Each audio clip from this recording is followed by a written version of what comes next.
star. Wahahaha. Nangan wano swipyong wata. Ijamuri lansamuri ninyamuri wisa. Hata pinya swa inya tote nyema. Hata pinya swa inya tote nyema. Neshi jama danga uya. Nile jamya ne lushi no sa. Mapet ini bamya. Wahahaha. Ate shize ga toa. Wahahaha. Owe ini ga toa. Wahahaha. STA star. Wahahaha. Lushi pyo. Lushi no sa. Kau ni ah. Kau ye. Oh, jenama ye. Lushi no star season le. Baik ya. Jadi baca awal babi. Okay. No. Jenama ye di puasin sejak kala tapi ni asyik ni ya lah ya. Tapi ni music di hari ya kong lah. Terbuatnya terbuat tu biang ku biang tu naik. Okay ya. No. Cuaca lah ya orang. Apa itu dia biang mana ya? Berita di kero pelajar apa? Apa dia ya? Okay. Di depan mana? Okay ya. Betul ni apa le? Paumau orange tu ni. Tengwa cotek tu. Oh. No. Network tu luar level. Water bahaya level sen lau sih dia. Okay. Ada cikau mewah ya. Baik ya. No. Beda le kau ni lihat kandai legwe de. Lalu miai kau ni le pelajar. Mama kandai legwe. Lupi lu buat lan shout out kama. Tak suan demi. Okay. No. Yang suan. Uriya suan hari ni. Bawa ucai tu cile lu ya bime. Kandai uro bahama tu lu miya bahu. Kau orang belum sana mau. Belum sana mau. Mana ya. Belau jibe cuan ni. Belau jibe. Tapi nyari tani. Ada. Kansas ya legwe awak maro. Jenori ya. Yudi tu kudu Kansas ma babe. Lau siapa tuan lah ni. Kan dia lego di ni. Koi pun memang nak ni terhip film. Apa dia? Jom ya, hola. Jenor yo tamal luciano dia. Oh kan dia lego aku jenor present apa pun tu. Uwe ni ya lepet dia. Dah. Kan dia lego. Uwe ni ya jenor yo tu bu. Asyik belum set film ni sudah. Kan dia lego belum lama tu jom ya.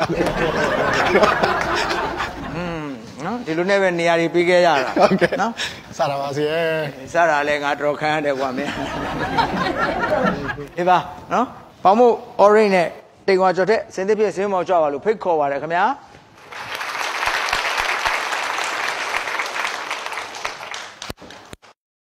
Betul di buru lulu balu ni apa? Wujud senjata. ni. Nah, betul orange mah. Di betul pamu bah. Ada. Di betul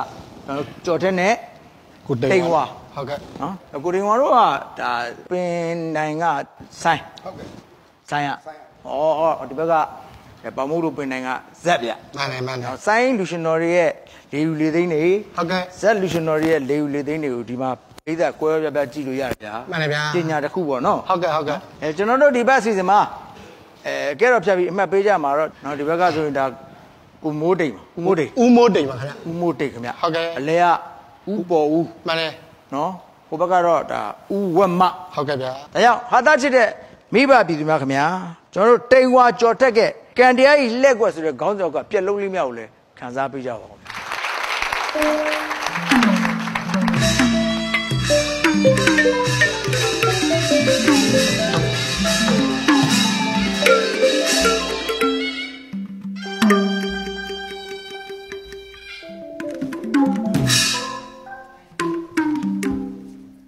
Setami pidi bare lubolo. Setami pidi bare lubolo. Kandia ya lewe sanwine.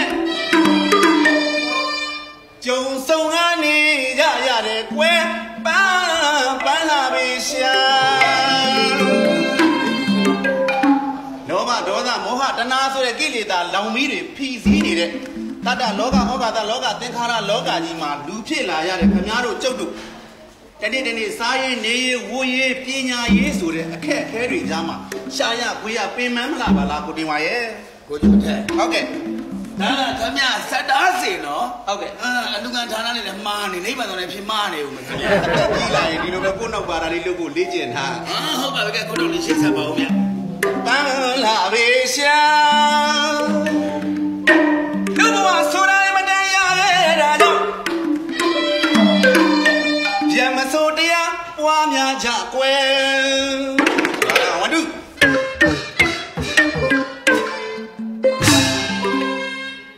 တိုက်တွန်းတဲ့လေတံလေးတိုက်တွန်းတာတိမ်ဝါကြောတဲ့2ယောက်တည်းစတားစင်မြင့်မောကတိုက်တွန်းတာမဟုတ်ရပါဘူးဗျာရွာသားအောင်ဝမ်းတူတစ်ဖွဲ့သားလုံးကနေအင်းတိုင်အားတိုင်းနဲ့ဟောဒီလိုပြန်မစိုးတရားပြန်မစိုးတရားပြန်မစိုးတရားပွားများကြကွယ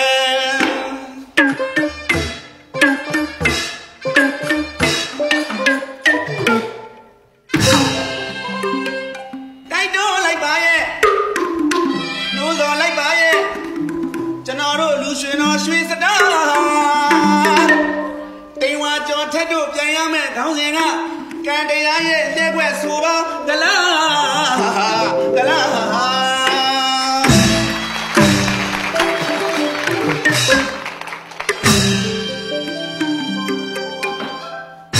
ဟောတော့ကိုအရှုံးဖောက်မှာပဲမြေတံကရုဏာမုရိဒာပြန်မစောတရားလေးပါလက်ကင်ထားဖို့တိုက်တွန်းလို့ဆိုတာမောင်ကျော်ထက်ထင်ပါဗျာဟုတ်ပါခင်ဗျာကိုကျော်ထက်ရေကိုတင်ပါခင်ဗျာအခုလိုကကလေးကိုစောက်ကခေကြီးမှာပြနေခါပကားနာရောက်ဆောင်ညသာကာလမောင်မှာချက်တောင်တောင်လို့စိုးကျင်တိုင်းဆိုမိုက်ချင်တိုင်းမိုက်ကြတယ်လူများတော့အပယ်လန်းပုံတာပါပဲအပယ်လန်းပုံပါတယ်ခင်ဗျာသွားကျင်တာနိဗ္ဗာန်ပါဗျာနိဗ္ဗာန်ပါခင်ဗျာမသွားပဲရောက်နေတဲ့ကတုတ်တန်းများတုတ်တန်းပါခင်ဗျာအမှန်တကယ်အပြည့်ကံတရားကတော့စမ်းကြပါလေဟုတ်ကဲ့ဟုတ်တယ်မလားဟုတ်ကဲ့ခင်ဗျာကံတရားနဲ့ပတ်သက်လို့သကပုံတောင်းရှိသေးပါတဲ့ကံယုံပြီးစုဖို့မနေနဲ့တဲ့မှန်ရဲ့ခင်ဗျာစေတနာကံမှာပုဂ္ဂိုလ်စေတနာကောင်းတော့ကံကောင်းတယ်မလားစေတနာကောင်းလို့လည်းကံကောင်းတာပေါ့ဗျာကံထမ်းလာတာမြင်တယ်ခင်ဗျာကံထမ်းလာတာမမြင်ဘူးလေကံထမ်းလာတာမမြင်နိုင်ဘူးဗျာကံတရားနဲ့ပတ်သက်လို့တိမ်ဝါတို့ငငယ်လေးကံကောင်းတာဘယ်မှာဘလို့ကံကောင်းလဲဟောတိမ်ဝါတို့ငငယ်တောင်းရောက်ရလေကိုကအကြီးဆုံးလေအေးအောင်မလေးတိမ်လုံးဝါကျတော့ဟိုကတိမ်နေဒီကဟောဒီကတိမ်နေဟောဟောနဲ့အောင်မလေးငွေနေပေါ်လုံးနဲ့ရလိုက်တဲ့လက်ဆောင်နဲ့ဆွဲကြည့်လို့လက်အကုန်ရဗျာတဲကောင်းတဲ့ကံပါလားဗျာအဲ့ဒီမှာကံတရားကစမ်းကြတော့ပြောမယ်ငါ3နှစ်သားလောက်မှာဟုတ်ကဲ့အပြင်းဖြာရောအပြင်းဖြာတော့ကာကွယ်သေးထိုးရမယ်ကာကွယ်ဆိုတော့အမေကငါ့ပွင့်ချပြီးတခါနဲ့ကာကွယ်သေးထိုးတာဒါရောတာတွေပျောက်သွားရောမင်းအခုခြေတော်တစ်ဖက်မတန်ဘူးဗျာကာကွယ်သေးထိုးမှခြေတော်တစ်ဖက်ဒါကံတရားလက်ပွက်ဒီအေးပေါ်အမေဒါတော့ကံတရားအကြောင်းပြောမှဆိုကြော်တယ်လေကို့အကြောင်းကိုပြောနေတာပြောနေညီလေအမေကို့အကြောင်းကိုကျွန်တော်လေဗျာအမနှစ်စင်နေတိုင်းဆိုကြံတွင်းမှာဒီနှစ်ဟောအညီချင်းဒီဘက်မှာကြံတဲ့နှစ်သစ်မှာကုသိုလ်ဘာဝနာတွေပွားမယ်ဆိုပြီးတော့အတက်နေတိုင်းကုသိုလ်ဘာဝနာပြုတာမောင်မှန်တယ်ခွန်ကြီးသုံးပါပင်အိမ်မှာအမြဲတမ်းစွန့်ကပ်ဟုတ်ကဲ့စွန့်ကပ်ပြီးကုသိုလ်စိတ်လေးနဲ့ကိုကတောင်ပိုင်းခရိုင်တကြံစင်ပြင်းမန္တပေါ်သွားတာမင်းတို့ငါတို့ကတောင်ငံလေးအဲ့ဒီမှာတကြံစင်ပြင်းတောင်ငံလေးလေအဲ့ဒီမှာခမည်းမကောင်းတာလေငါကမကောင်းလို့ဟိုမှာပွားတယ်ကိုအကြီးအကဲတွေလာတယ်သွားပြီးတော့အိတ်ကလေးပါလေးဆိုနေရာလေးချပေးပါဟာကိုကတန်ကြပြိုင်တာဆိုတော့ဟိုပထမလေးပါလေးရမနေဘူးဆိုခမည်းခိုင်းတာလေဩဒါတော့ဖားရတာပေါ့အဲ့တော့ကသွားပြီးတော့တလေးလေးကဆရာပေးကျွန်တော်ပေးဆိုသွားပြီးအိတ်ကလေးယူသွားချပေးသူ့အိတ်ထဲပတ်စံ350ပါလားကျုပ်9သိန်းခိုးတယ်ဆိုလို့ကံကောင်းလို့ထောက်ကြဒါ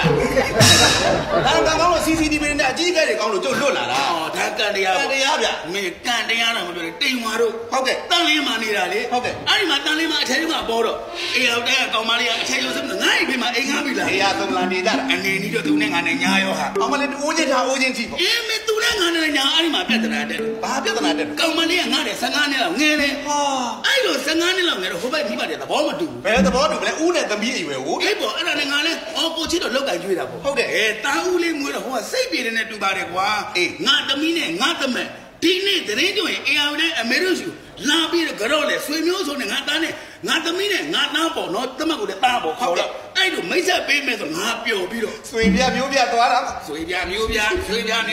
စံချီလို့မှမရတာဘူးဆွေပြမျိုးပြသွားလဲတော့ဒီကကိုကြော့မဲ့ပစ္စည်းတွေဝယ်သွားဟုတ်ကဲ့ဟိုလဲရကောဒီကတော့ဟာအိမ်ဦးမလဲဒီကအမျိုးတွေလာမယ်ဆိုသမီးနဲ့တတ်မှတ်လာမယ်ဆိုလူနဲ့အစုံပေါ့လူတွေစုံတာပေါ့သူကလည်းကြော့တဲ့ပစ္စည်းတွေဝယ်ပါလေရှေ့ရောက်တော့ဘယ်ရောက်ခေါမှမသိဘူးအေးအဲ့ဒါချက်ပြီးတော့ကြော့မယ်လို့ဟိုဟာမင်းရောက်ခေါမှနဲ့ရောက်ကထီးတယ်အေးသူကကြော့မယ်ဆိုလက်အောင်ရှိတဲ့ပြဿနာတက်ကိုဘာပြဿနာတက်ငါရောက်ခေါမှငါနဲ့6နှစ်လောက်နေတယ်ဟေးအဲ့ဒီမှာငါတော့ပဲကြော့မလို့အေးသူကပဲငါကြော့မလို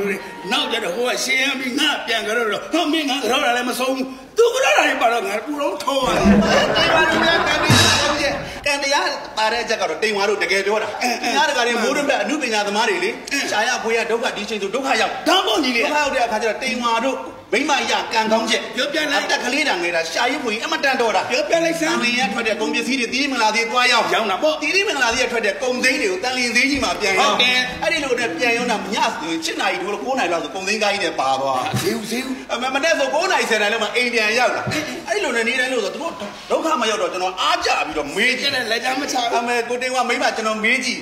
အမေအမတီးမင်္ဂလာသေးရကစုံရတစီ90နဲ့ကောက်ခင်ဗျတန်လျင်သေးမှာ3စီး200နဲ့ပြန်ရောက်တော့90နဲ့ဘာကြံလို့လဲအမရဲ့လို့ကျွန်တော်မေးတယ်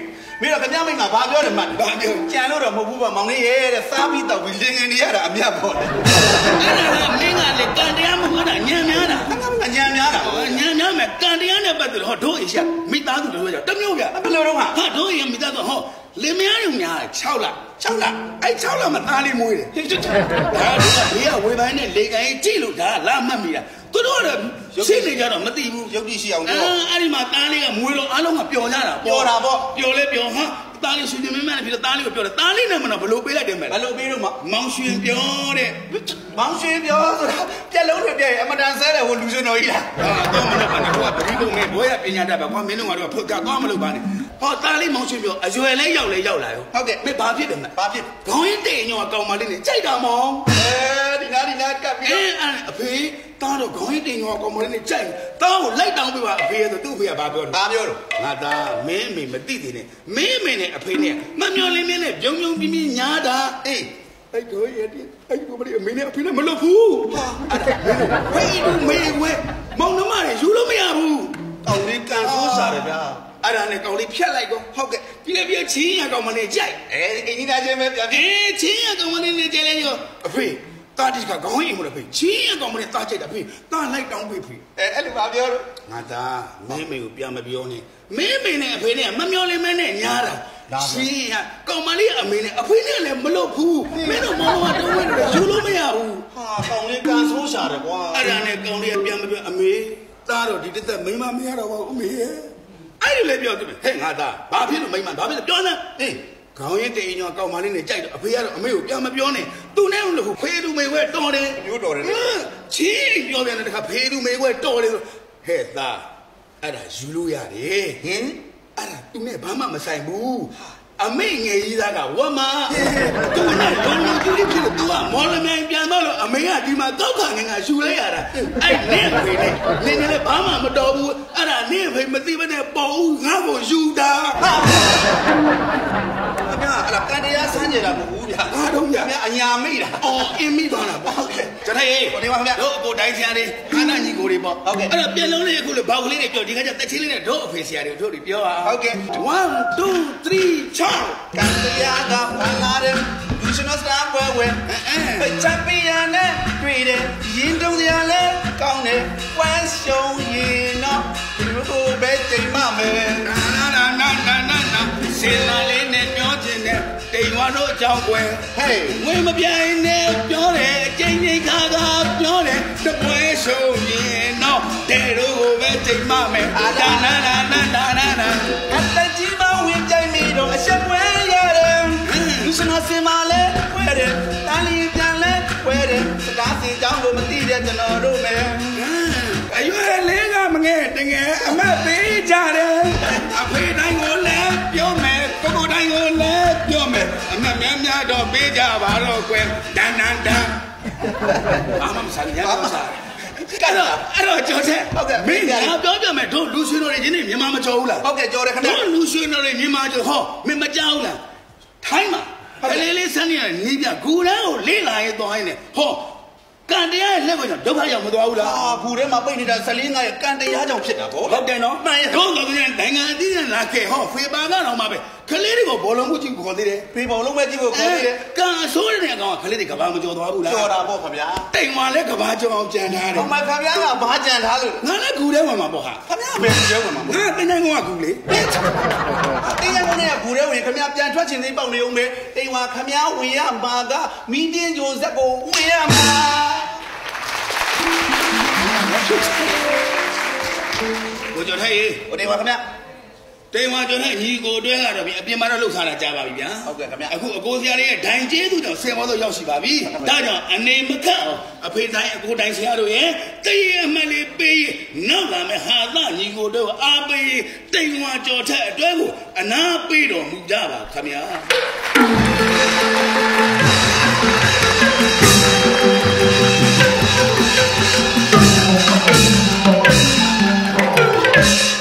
ဘယ်တွေ ကိုရခင်ဗျ ရှင်ပြိုင်သွားတာကတော့တိမ်ဝါကြော်ထက်အတွဲ ဟုတ်ကဲ့ဗျာ နော်အပြင်မှာလည်းသူတို့ကတွဲပြီးလှုပ်ရှားနေတာဆိုတော့အတွဲညီညီလေးပါပဲဗျာ မိုင်း နော်ပိသက်နှစ်သက်ပွဲပြလုံးလေးနဲ့ဒီကန်တရားရဲ့လှည့်ခွက်ဆိုတဲ့ခေါင်းစဉ်အောက်ကမပြောက်ပြစ်အောင်လို့ရှင်ပြိုင်သွားတာလေးတွေ့ရတယ်ဗျာ မိုင်းဗျာ နော်ကျွန်တော်တို့ဒီဘက်အစီအစဉ်ကိုကုညီပံ့ပိုးပေးတာကတော့နိုင်ငံတကာအသိမှတ်ပြု ISO လက်မှတ်ရ KD ဘန်တိုင်းရင်းစေဝါထုတ်လို့ရပါဖြစ်ပါတယ်ခင်ဗျာ ကျွန်တော်တို့နိုင်ငံကျော် KD ဘန်သွေးပုတ်ချစေဟာပြုတ်အိုမရွေး သွေးသားတန့်စင်မှန်ကန်စေပြီးအလားသွေးကြွယ်စေတဲ့အတွက်မျိုးသမီးရဲ့ဘဝလို့လည်းပြောလို့ရပါတယ်ဆေးတောက်ကြောက်သူများတောက်3ရန်လွယ်ကူအောင်ဆေးပြားအပြင်အနက်အရသာကင်းတဲ့ဆေးတောက်ပုံစံဖြစ်လဲထုတ်လုပ်ထားပါတယ်ကောင်းလိုက်တာဗျာဒါကြောင့်ပြုံမေတိုင်းကျမ်းမာဖွင့်ပြအလားတိုးစီရန်နိုင်ငံကျော် KT ဘန်သွေးပုတ်ချဆေးကိုသုံးစွဲကြပါစို့လို့ကြော်ညာပေးလိုက်ရတာကြော်ညာပေးပါဗျာနောက်ပြီးတော့ KT ဘန်မြတ်ဒုက္ခအစီကြဆေးရဆိုလို့ရှိရင်အစီဘိုများလွန်းလို့လေးလံထိုင်းပိုင်းနေသူများဟုတ်ကဲ့နော်ဘိုက်ပူခါတုတ်လို့စိတ်ရှုပ်နေကြသူတွေအတွက်ကိုခန္ဓာကိုတစ်လအတွင်းမှာတိတာစွာကြစ်လက်ပေါ်ပါတွက်လက်စီပါတယ်ဟုတ်ကဲ့ဗျာနောက်ပြီးတော့တောက်သုံးကလွယ်ကူစံအတွက်အနံ့အရသာကင်းတဲ့ဆေးတောင်ပုံစံနဲ့ထုတ်လုပ်ထားပါတယ်တက်ရှိကျမ်းမာယောဂကင်းဖို့KT ဘန်ဆေးစွမ်းကောင်းများကိုတုံးကြပါစို့ကဲတိုင်ဝဲလေးဆက်ကြအောင်တိုင်ဝဲလေးဆက်မယ်အားသာချစ်တဲ့မိဘပြည်သူများခင်ဗျာပေါင်မုတ် orange ရဲ့ကန်တရားကြီးလက်ကွက်ဆိုတဲ့ခေါင်းကြောက်ကပြက်လုံးလေးမြောက်လေခံစားပေးကြပါဦးခင်ဗျာ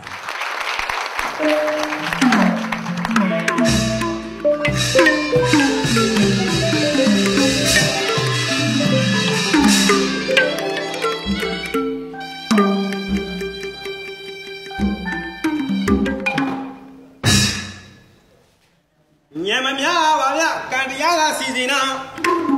ဟောလေညမများပါဗျကန်တရားကစီစဉ်နာဒီပွဲလေးလည်းပဲ16မှာဆိုနော်ဒီပွဲလေးလည်းပဲ16မှာဟောလေပေါင်မောအတွဲကညီတယ်အေး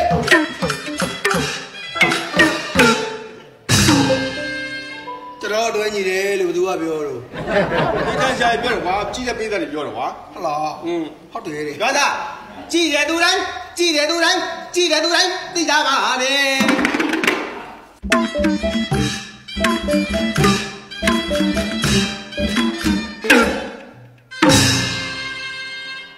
ကဲဝေဝါစုပုံနေတော့မာ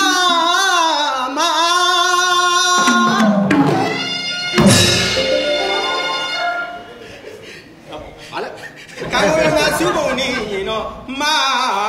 ဟာဒါပဲရိုးရိုးတန်းတန်းဆိုတော့မကိုက်ချင်တာပါမင်းတို့ဝေဝိုက်နေရတယ်ရိုးရိုးတန်းတန်းဆိုတော့မကိုက်တာ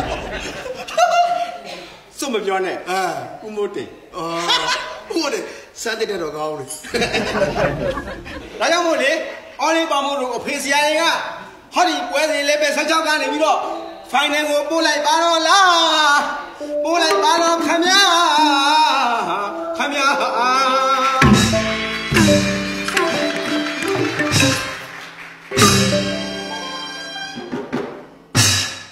တော့ဗျာမလောလောက်အောင်ဖန်သွားတော့ဘက်ကကိုရင်းလာဗျာလုံးလောက်လည်းမဟုတ်ဘူးလို့လာတော့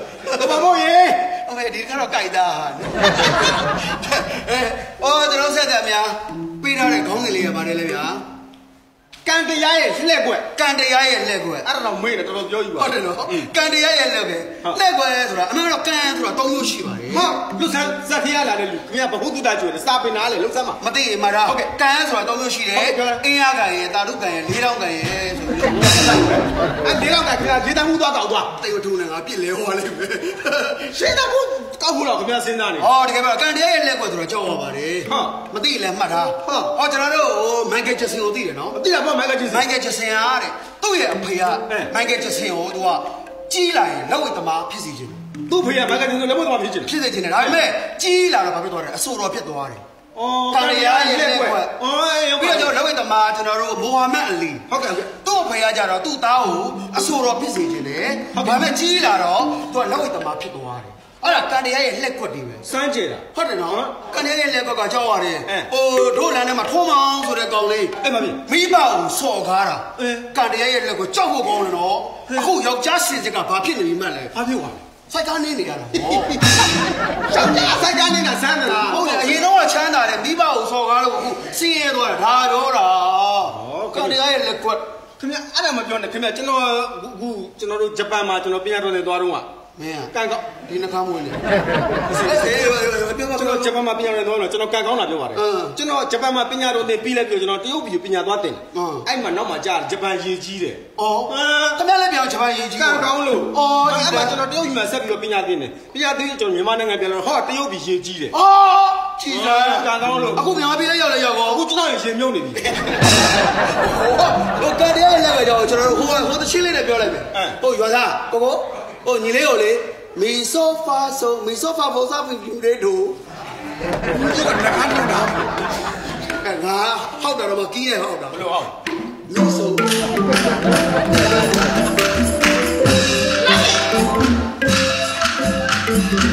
လူရှင်နာစတာတင်က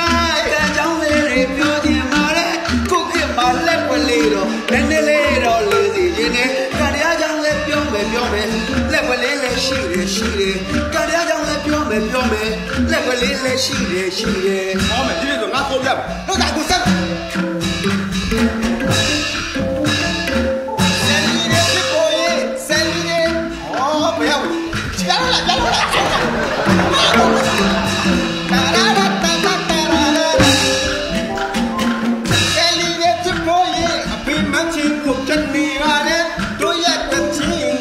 တန်ပါအောင်တို့ရောက်စီဒီနဲ့ကန်တရားနဲ့လက်နဲ့ကန်တရားနဲ့လက်ပဲတော့တောင်းရောဟဲ့မမတီအောင်မဲအင်တာနက်ချိန်ပါတော့နေပါလေသူ့တက်ကိုဆက်စစ်ကြည့်တော့73နှစ်တောင်းပြည့်မယ်မထင်နဲ့ကန်တရားရဲ့ပြလိုက်တယ်ကန်တရားရဲ့တိတ်ကိုဆိုးတယ်ကန်တရားရဲ့လက်ကိုလမ်းကိုကန်တရားရဲ့လက်ကိုဖိုက်တယ်မော်ရဲတစ်တွတ်တယ်လို့စကတ်တိုလေးတွေဝင်လာတာကိုကြည့်ရတယ်ဘုံဘုံညာကတော့ဝိုင်းတမသွားသေးဘူးစတော့ကလေးတွေဝတ်ကြလို့စတကတ်တိုလေးတွေဝတ်ကြစတော့ကလေးတွေဝတ်ကြစကတ်တိုလေးတွေဝတ်ကြညီမပြည်သားမျိုးသမီးများရှင်ဘုံအင်းကြီးဝစ်စေခြင်းနဲ့တိတ်ဘာကိုအားကြလို့ရေကူးဝစ်ဆုံးဝေးမလွယ်တဲ့တနာတွေကိုဖိတ်ခေါ်သလားကွယ်ပရိတ်သူတွေစက်ပြေဖို့ပဲတနာတွေကိုဖိတ်ခေါ်သလားကွယ်ပရိတ်သူတွေတက်ပြေဖို့ပဲတို့ကလူလာတဲ့ဆိုတာစကတူတာပြောတာလားကွယ်နာမည်ဟာဖြိုးကန်ပြီးအမျိုးမမို့လိုပါသေးတယ်အဲလူတွေနားလေပြီးအတီတရားတွေနဲ့စင်ကြင်ကသူတို့ကြောင့်ကွယ်သူတို့ကြောင့်ပဲဒီကလွယ်ဘူးကွယ်တော်ပြီလေပတ်ပြီးပုတ်လာလားဘုခေမာကွယ်ဒီဝမ်းမေးပါဗျာအခုခေမာကွယ်မော်တယ်ဖြစ်ဖို့ပရှင်ရုံးများရောက်ကြတဲ့ဝင်းလာဆူတွေရဖို့အတွက်ကိုငွေပွေးပြီးတော့ဝယ်ကြတယ်ကတရားရဲ့တကယ်မိုက်တယ်ကတရားရဲ့တကယ်မိုက်တယ်တောင်းတော့ဗျာမိကလည်းတိတယ်လေဟာပေါင်မောကမိုက်တယ်ပေါင်မောမိုက်တယ်ဟဲ့လို့ဟာဟဲ့ဘာလို့ပြန်လဲလို့ဘာမှတော့ဟေးဘာမှတော့ဘာလို့ရဲဘာမိကကောင်းတယ်မချက်你拖他的提个那把嘞，没钱，提那把嘞我这边，那个当包皮，你看不啦？你看啦，你看不？每季呀拖他的提嘞，包的。阿边那毛皮呢？这个不，这个阿祖拿钱的，拿钱的，对嘞，拿钱的，钱的哇，把肉呢？把肉，逮得到喽？好的，逮得到包皮，逮得到，摘的。ငါဘေးမှာ secretary တယောက်လောက်တော့ထားပါရအေးဘော secretary လိုလား secretary မင်းလို့အာ secretary ကမင်းကောင်းပါလိမ့်ခံတာငါဘယ်လိုဖြစ်မင်းယောက်ျား secretary ကွာယောက်ျား secretary ကြောက်ဘူးနော်မင်းအေးယောက်ျားမင်းကတော့ငါရဲ့ဟိုတပည့်လောက်လိုက်ဂျာကြီးလောက်လိုက်ဂျာကြီးမင်းကငါ့ကိုဘယ်လိုခေါ်ဆရာလို့ခေါ်ခုချက်စားပြီးတော့ငါဖုန်းကိုယူလာလိုက်ဟုတ်ကဲ့ကတော့ဖုန်းလာလို့ရှိရင်အရေးကြီးတဲ့ဖုန်းတော့ငါ့ကိုပြောအရေးမကြည့်ကိုကိုကန်ပြီးရှင်းလာလိုက်နည်းနည်းခဏဟုတ်ပြီပြောဆိုရင်လာနေဦးရရတဲ့ဟောဦးရရHello. Hey, mama. Kenapa ni? Ha, tapi biar lagi.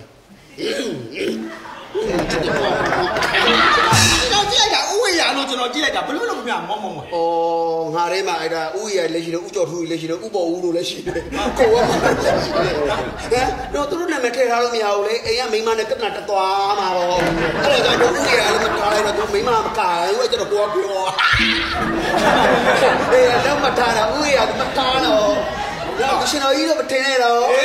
Cũng biết nhà nó làm được. Thì ui à, ngã sổ. Nữa đó ấy. Ê, rồi mà င်းဆိုတော့ငါတို့ရွှေပေါက်ကံမှာပတ်စံနေအဲ့တော့ရှင်ဟိုစိတ်မချဒါပေါ့အဲ့ကြောင့်လို့ငါတတ်တော်စောင့်နေပါတယ်ငါကျင်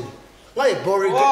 ဆရာရဲ့ဆရာတော့ပဲအဲ့ဒါနဲ့အကုန်လုံးတိုက်တယ်ဟိုဖက်တော့ကနေကြော်ညာလိုက်မယ်တိုက်မယ်ခိုက်မယ်ဆိုတော့လူတွေဟာကြော်ညာလိုက်မယ်ဘယ်လိုကနေဟုတ်ပြီခဏလေးစောင့်ကျွန်တော်ဘယ်လိုကနေကြော်ညာလိုက်ဟိုတထေးပေါင်မုတ်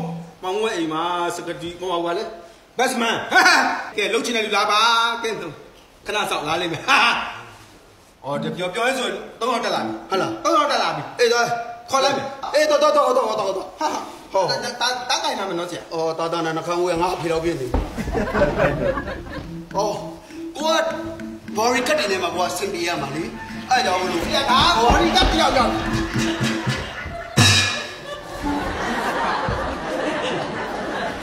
တမသူရောဟိုသူနဲ့တိုင်းရတော့မလားကျွန်တော်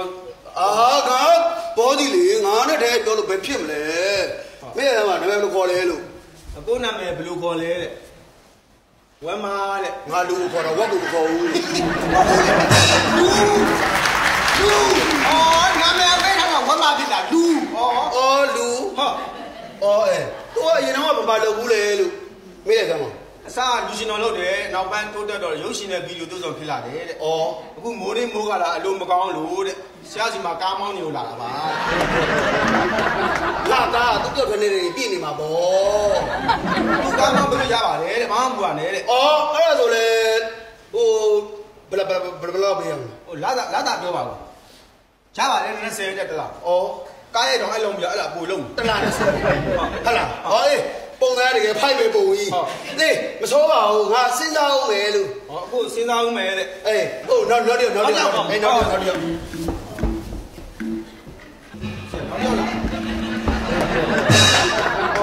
သူကဟိုလေနာမည်ဘူးသူကဟိုလေအောင်လာမိုးတိဘယ်လိုလဲအောင်လာမိုးတိအောင်လာခန္ဓာကိုယ်နဲ့သူခေါင်းနဲ့တတ်တာလို့အောင်လာမိုးတိသူကဘာမှလုပ်ဘူးလေလို့ရင်တော့အလုပ်သူကအစားလူရှင်တော်လောက်တာတဲ့ဟုတ်လားအဲ့မဲ့အခုမိုးတွင်းမိုးကလာမကောင်းလို့ဒနုပြုပြန်ပြီးတော့မွေပန်းနေတယ်လေမွေပန်းနေတယ်ကောင်းနေပါကောင်းထိုင်ကောင်းမနေဘူးနင်းနာတော့ကြောက်စီရည်မစိုးတော့မစိုးဘူးနော်သူလည်း20ပဲလားသူလည်းအခုဘယ်လောက်ဒါလေကျွန်တော်ဝမ်းမောက်လောက်ဈေးမယူဘူးလေဟုတ်လား30တဲ့30 20 30စဉ်းစားမယ်လို့စဉ်းစားအောင်မယ်ဟုတ်နော်နောက်တယောက်ဟုတ်ရောက်ခေါ်လိုက်မယ်နော်တော့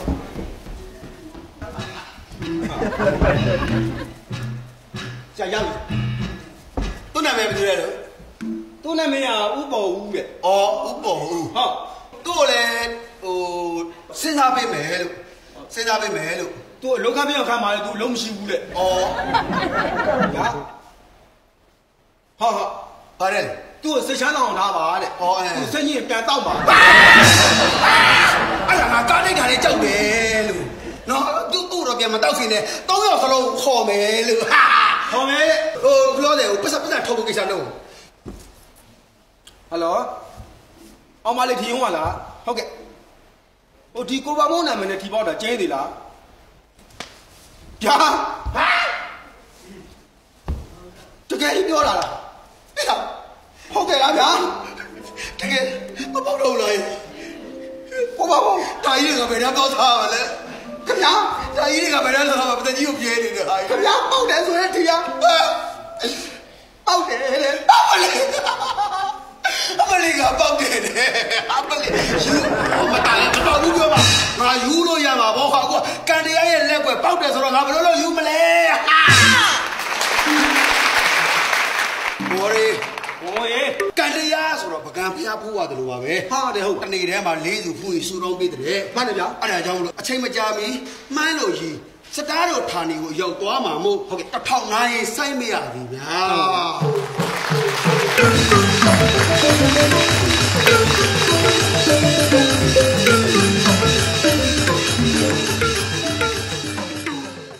ပေါင်မုံနဲ့ orange ဟုတ်ကဲ့တွဲညီပဲဗျအားရပါရပဲသူတို့ကြည့်ရတာ National Star ကိုရှင်ပြိုင်ဖို့တဲ့ဒိုင်လူကြီးတွေကိုပြောလို့ရပြီဆိုပြီးတက်လာတဲ့ပုံစံဗျနော်ဟုတ်ကဲ့ဗျဘာပြောဟိုတယောက်ရင်းနှီးချစ်ခင်မှုပိုးပြီးပွားများစေတဲ့ဒီပြလုံးလေးတွေတင်ဆက်သွားတဲ့အတွက် သဘောကျဖို့ကောင်းပါတယ် တခြားတရုပ်ဆောင်နေတယ်မဆိုလူရှင်တော်တွေကလည်းတယောက်နဲ့တယောက်ခင်မင်းရင်းနှီးစွာဖြင့်စကြနောက်ကြပြောင်းကြတယ် ဟုတ်တယ်ဗျာ ဘယ်လိုပဲလုပ်လို့ရတယ် ဟုတ်တယ် အားလုံးကတကယ်ဟိုဂိုင်းကနာတော့ထားပြီးမှရင်းနှီးကြတယ် ဒါပဲ ပွင့်လင်းကြတယ် ဟုတ်ကဲ့အောင်ပေးသက်တွေကြိုက်လိမ့်မယ်ထင်ပါတယ် ဟုတ်ကဲ့ ကျွန်တော်တို့ဒီဘက်အစီအစဉ်ကိုကုညီပံ့ပိုးပေးတာကတော့နိုင်ငံတကာအသိမှတ်ပြု ISO လက်မှတ်ရကေဒီပန်တိုင်းရင်းစေဝါထုတ်လို့ရပဲဖြစ်ပါတယ်ခင်ဗျာ ရွှေသွေးရင်လူးစရာလဲရင်သွေးငယ်မှများဖြစ်တတ်တဲ့ချောင်းဆိုးချွဲချက် ဟုတ်ကဲ့ ရင်ကြက်ချင်းအစာမကြေရင်ပြည့်ရင်ငယ်ချင်းနဲ့ဘိုက်အောက်ဘိုက်နာဝေဒနာများအတွက်လိမ့်ပေးယုံနဲ့ထူးခြားစွာတက်တာပျောက်ကင်းစေပါတယ်ဗျာ ဟောနောက်တစ်မျိုး ဟုတ်ကဲ့ဗျာ ကေဒီပန်မင်းသူကခေါင်းကြည်အာယုံကျော်အာတိုးစေပါ မှန်ပါ အုံနောက်နဲ့အာယုံကျော်ကိုကြည်လင်လန်းဆန်းစေပြီးတော့အလုတ်ပင်ပန်းခြင်းစိတ်ဖိစီးခြင်းနော်အစားမှားခြင်းတို့ကြောင့်ဖြစ်တတ်တဲ့ခေါင်းအုံခေါင်းနောက်ခြင်းခေါင်းလေးခြင်းဇကြောတက်ခြင်းဝေဒနာများကိုထူးခြားတက်တာစွာပျောက်ကင်းစေပါတယ်ခင်ဗျာ ဟုတ်ကဲ့ အထူးသဖြင့်ကျောင်းသားကျောင်းသူများရဲ့မှတ်ဉာဏ်များကိုပါတဲ့တိုးပွားစေပါတယ်ခင်ဗျာ ဟုတ်ကဲ့နော်ကေဒီပန်ဝမ်းပြုတ်အကျော်ပြည်စည်းဟာလက်ကောင်းယောဂရှိသူများ ဟုတ်ကဲ့ နော်နေ့စဉ်ဝမ်းချုပ်၍စိတ်ညစ်နေရသူများဝမ်းမှန်တော့လဲအပူအပုတ်ကင်းပြီးဝမ်းတန့်စင်လိုသူများအတွက်ကေတီပန်ဝမ်းပြုတ်အကျော်ပြည်စည်းကိုစိတ်ချယုံကြည်စွာသုံးစွဲကြပါလို့တိုက်တွန်းမရသည်ဗျာ ကဲကျွန်တော်တို့ရှိအမှတ်စင်းရောက်လာပြီဗျာ မရှိပါဘူးဗျာ ကျွန်တော်ရှိရောက်လာတာကတော့ပေါင်မုံနဲ့ orange ရမှတ်130နဲ့တမှတ်ဖြစ်ပါတယ်ခင်ဗျာတစ်တုံးလုံး တစ်သုံးလုံးကြော်သွားတာဗောကန်တီကလက်ကွက်ဆိုတာပြောမရဘူးလေကျွန်တော်ရှိဟွာကိုတိန်ဝါနဲ့ကိုကျော်ထက်ရမတ်က64မှတ်ပါခင်ဗျာ90ကျော်လာပြီဒါပေမဲ့100နာကတ်လာပြီ လေးစားရမယ်ဗျ ဒါပေါ့ဒါပေါ့ အခုစီစဉ်လေးကတော့ကျွန်တော်တို့ဒိုင်လူကြီးများနေပြီးတော့ရှင်ပြိုင်ကြတဲ့မျိုးဆက်တစ်များကို ဝေဖန်အကြံပြု ဝေဖန်အကြံပြုမဲ့အစီအစဉ်လေးဖြစ်ပါတယ် မှန်တယ် နော်ပထမဆုံးလူရှင်တော်ကြီးဦးဝမပြောပါဦးဗျာ ကိုတေဝန်ကိုကျော်ထက်မင်္ဂလာပါမင်္ဂလာပါကလေးတွေမဟုတ်ပါဘူးလူကြီးတွေပါသို့တော်လည်းကျွန်တော်တို့လူရှင်တော်စားပြိုင်ပွဲမှာအခုလိုဝါရင်လူရှင်တော်တွေပါဝင်လာတယ်ဆိုတော့ဂုဏ်ယူကြပါရှိတယ်ရှိသင့်ပါတယ်ဒါမှလည်းနောင်တက်လာမယ့်မျိုးဆက်သစ်လူငယ်လေးတွေလူရှင်တော်လေးသတိဆိုတာဒါပါလားလို့သိရှိသွားအောင်လေ့လာဖို့အတွက်ညီငယ်လေးတွေကိုပညာဝေပေးတာပေါ့ဗျာနော်ဗျာပြက်လုံးပြက်တဲ့နေရာမှာကိုကျွန်တော်တို့ဒါပြိုင်ပွဲဗျပြိုင်ပွဲဆိုတော့အကိုတို့ပြက်ခဲ့တာအမှန်တယ်ရှေ့တုန်းကလူရှင်တော်ကြီးတွေဆရာဆရာကြီးတွေပြက်ခဲ့တဲ့လေးသတိဒါပေမဲ့ပြက်လုံးကစင်းတယ်အကြောင်းအမှန်နဲ့ကွာသွားတာပါညီလေးပမုတ်အော်ရိကောင်းပါလေစတင်ပညာမှာရမ်းချမ်းကျင်တဲ့အော်ရိလူရှင်တော်ဆိုတာဒီလိုပဲဗျာကိုတန်းတဲ့လက်နဲ့ကိုထိုးတာပဲပြက်လုံးနဲ့ပြက်တဲ့နေရာမှာပမုတ်အရမ်းစိတ်လောပါတယ်စိတ်ကိုအရန်တင်းလာတဲ့ခါမှာဇောကျွေးတွေကြပါတယ်မတင်းပါနဲ့မှန်မှန်လေးပဲသွားပါပြက်လုံးအကြမှာအော်ရိအားနေချက်တွေရှိပါတယ်ဆက်ပြီးကြိုးစားပါ ကျေးဇူးတင်ပါတယ် ကျေးဇူးတင်ပါတယ် ဦးဝမပြောသွားတာလေးတွေကလည်းတော်တော်လေးကိုမှတ်သားစရာလေးတွေပါဗျာ ဟုတ်ကဲ့ဗျာဟုတ်ကဲ့ နော်ဒီဘက်ကကျွန်တော်တို့အလဲကဥပေါ်ဦးကလေးများကိုနည်းနည်းလေးတွင်တင်ဆုံးပါပြီပေါ့ဗျာ ကိုကျော်ထက်တို့ကိုနေဝါတို့တကယ်လေတရေမျက်နှာအုပ်အခန့်တကယ်ညီတဲ့လူရှင်တော်အတွက်ပါကျွန်တော်တို့ဆိုင်းမှာတော့ကျွန်တော်တို့တော့အနာမကတ်နိုင်ပါဘူးတကယ်တော်ပါတယ်ဒါဒီစတားကြီးကတနေ့ကျရင်အကိုတို့အတွက်ဖြစ်မယ်ဆိုတာကျွန်တော်ယုံကြည်တယ်ဟိုဘက်ကသားလေးအော်ရိပေါင်မုတ်လှုပ်တဲ့နေရာမှာ BBC လေးလှုပ်စိတ်ချင်တယ်ဟိုပေါ့ပေါ့ရှန်ရှန်လေးမဖြစ်စေရုံလေဒါတကယ်ဒီပွဲကကိုယ့်အတွက်အိမ်မက်ပဲတခုကနော်မင်းဖြစ်ချင်တဲ့ဟာတွေဖြစ်နိုင်အောင်စူးစမ်းတယ်မအိမ်မနေပဲနဲ့အဲ့တော့အပေါ်ရောက်တော့ရင်ပြက်လုံးကိုအဲ့မေးသလိုလိုရှမ်းသလိုလိုမလုပ်ပါနဲ့ဒါမုံကြီးချက်ချင်းကြောင့်မဟုတ်ဘူးနော်ကောင်းစေချင်တဲ့ဆန္ဒပါတားပေါင်မုံလည်းအဲ့လိုပေါ့တွဲခေါ်သွားတဲ့အတွက်ကျေးဇူးတင်ပါတယ်မင်းတို့တွေရည်မှန်းချက်တွေပြည့်စုံပါစေဗျာ ဒီဘက်ကဦးမိုးတိန်နည်းလေးပြီးပါအောင်ဗျာပညာလေး ဟုတ်ကဲ့ပါဒီကကျွန်တော်ကိုကျော်ထက်နောက်ပြီးတော့ကိုတိန်ဝါကောင်းပါတယ်ခေါင်းတော့စပြီးတော့ထွက်လာတဲ့တဘာရှိတဲ့လူရှင်တော်ဆိုတာလူရှင်တော်စတားကိုစောင့်ကြည့်နေကြတဲ့ပြိဿပေါင်းကသိကြမှာပါကျွန်တော်တို့လူရှင်တော်စတားဆိုတာအချိန်လည်းအများကြီးမရအောင်ရရှိတဲ့မိနစ်အနည်းငယ်အတွင်းမှာမိမိတကွင်းစားကိုပိုင်နိုင်အောင်လုပ်ကြရတယ်ဟဲ့လားအဲ့အတွက်လေးပဲခက်ခဲရှိတာပဲကျန်တာဘာမှခက်ခဲမရှိပါဘူးဒီဘက်ကကိုပေါင်မုံနဲ့ကိုအော်ရင်ကတော့အထူးပြောစရာမလိုတော့ပြိဿသဘောကျတဲ့အရာမျိုးကိုရွေးသွင်းပြီးတော့လုံနိုင်တဲ့တတ်တည်သူတို့မှရှိနေပြီအဲ့တော့အလုံးကောင်းပါတယ်ဆိုတဲ့စကားလွှဲပြီးတော့ကျွန်တော်ဘာမှမပြောလို့ပါကောင်းပါတယ် ဟုတ်ကဲ့ပါခုလိုကလေးတွေကိုတင်ញံလေးတွေပြီးတဲ့အတွက်အထူးပဲကျေးဇူးတင်ပါတယ် မှန်ပါဗျာ ဒီကကြတော့ကျွန်တော်တို့စုချင်းမြင့်မဲ့အစီအစဉ် ဟုတ်ကဲ့ဗျာ အဲ့အတွက်ကေတီပန်စေဝါထုတ်လုပ်ရေးကုမ္ပဏီမှတောင်ရှိလူချင်းမြင့်စင်းမောင်ကြွပါလို့လေးလေးစားစားဖိတ်ခေါ်ပါတယ်ဗျာ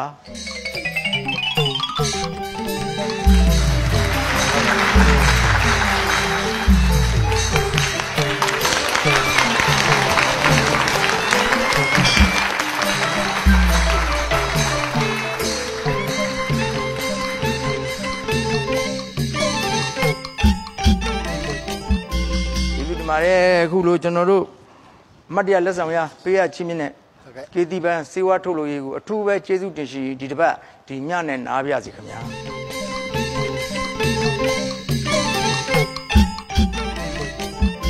အာသပညာစွမ်းအင်များတိုးတက်မြင်မအာသပညာစွမ်းအင်များတိုးတက်မြင်မအသက်ရှင်ချမ်းသာတော်များဖို့ရာဒီလက်ချက်များနဲ့လူရှင်တော်စားမပြတ်ဒီနေပါများဝါဟာဟာဟာ SDAR Star ဝါဟာဟာဟာတူ